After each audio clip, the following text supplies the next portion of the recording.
before we get into explaining how each of these works, let's talk about Part A. Now, if you go to the hospital, then you're going to have a deductible of $1,676. How do I know that? Because it's the same for all hospitals, unless you're going to a VA hospital. So if you go to Baylor, Scott & White, it's going to be $1,676. I don't even need to call them and ask them that. Now, that deductible is not an annual deductible. That's a deductible per benefit period. And that begs the question, what is a benefit period?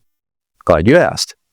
A benefit period begins when you're admitted to the hospital, and it ends 60 days after you're discharged from the hospital.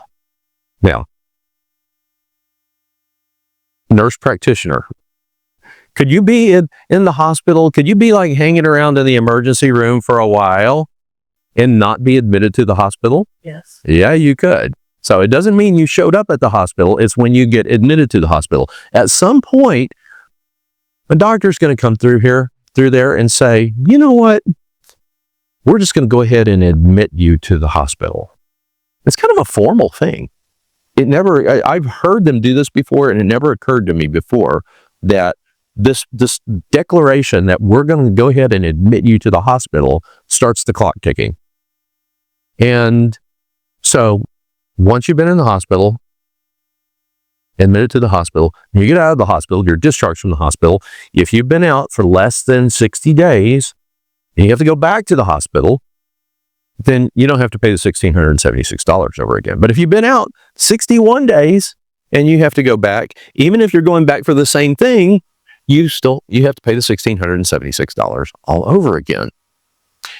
Now, day 1 through 60, you're going to pay nothing additional for Part A hospital services, which is basically room and board in the hospital, semi-private room, meals, stuff that happens, medications that you get in the hospital.